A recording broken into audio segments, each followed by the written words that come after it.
We're going to go over how to effectively run a neutral zone trap. In this example, we are represented by the green dots, and the opposing team is the gray dots, with the black dot being the puck carrier trying to gain our defensive zone. He has several ways he can attempt to do this, the first being to skate straight forward through the center of the ice. We're going to assume that we have a semi-competent core of players, and won't allow him to simply skate right through the whole mess of us, so that really won't work. More likely, he's going to try to drive to one side or the other. In this case, he's going to start moving to the left from our perspective.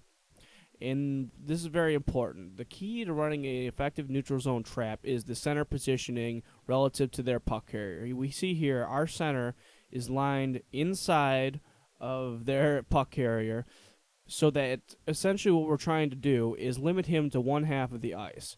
We're keeping him in front of us, but if we see these blue lines as they're appearing, we're trying to limit the ice he has to work with to only one half, in this case our left half.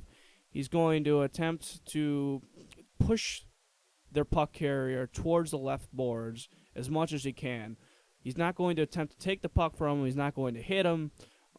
He's just going to stay to the inside and allow him to naturally carry himself away from the center of the ice.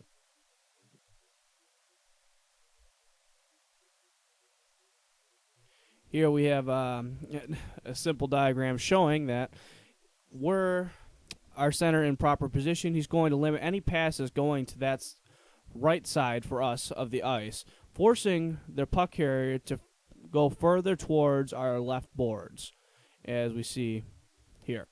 And our center is just going to maintain position on their puck carrier. Again, he's to the inside of him, forcing him towards the boards, whilst keeping him in front of him so he cannot simply skate right by him. Of course, as all this is going on, all the other players are moving around as well. What we ultimately hoped is that our center, maintaining that spatial relation, keeping the right side of the ice locked off, is going to force their puck carrier either A, into our defender, who is now up against the boards, or B, to pass it way back, maybe as far back as his own defense, which really doesn't do anything for him.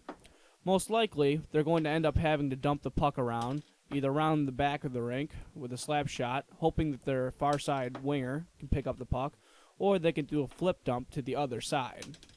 Either way, they're hoping that their winger can get the puck before any of our players. But, as you'll notice, as the play side defenseman pinches towards the boards, the backside defenseman is going to dip below the blue line. He should be the only real defender below the blue line at this point, meaning he'll have that edge over that winger and can hopefully get back to retain the puck quicker.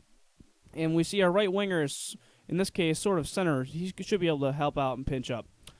Outside of that, the wingers might be asking themselves what their real role is in this, because they weren't overly involved in the trap. And the reasoning for this is a lot of times they're up forechecking, and they're trying to retain the puck after we've lost it in our offensive zone, and that's how their breakout really starts, and our wingers are kind of out of the picture. So, instead of our base neutral zone trap position like we have here, we can go ahead and take the wingers out a lot of the times because they're forechecking. We end up with something like this. And the problem with this, as opposed to having the wingers there, is depending on how their players move around, if a pass does manage to slip past our center, there's going to be a huge open space where they could potentially drive to the net. The way we counteract that is when we see that our wingers are out of position, our defender can no longer stay far away from the play. He has to move up towards the center a little bit, which is fine, but it does mean that if they do dump the puck around or flip dump it, they have a much higher percentage chance of retaining the puck. So we can see that the winger's real role in the trap is to take away this central area of the ice just ahead of the blue line.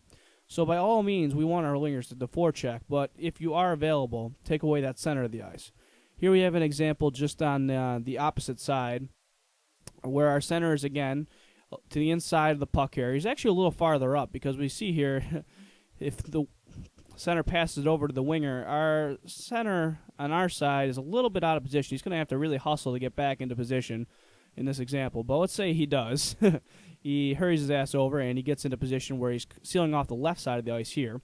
We'd want our wingers, again, to drop towards the center of the ice, just ahead of the blue line.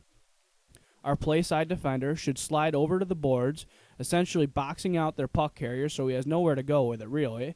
and our backside defenseman wants to drop down below the blue line, getting ready to retain the puck. And we can pretty much see where everyone's responsible for with these blue zones here. And that pretty much covers our entire end of the ice, with the exception of the area just out behind our right defenseman, indicated in that pinkish circle there. That becomes an issue when the puck carrier tries to skate through our defenseman and gets clobbered. The puck often ends up there, and our defenseman's out of position, actually, after hitting him. But usually our winger and or center can pick up the puck in that situation. And that's essentially how to run a defensive zone trap, or a neutral zone trap coming out of our defensive zone. There you go.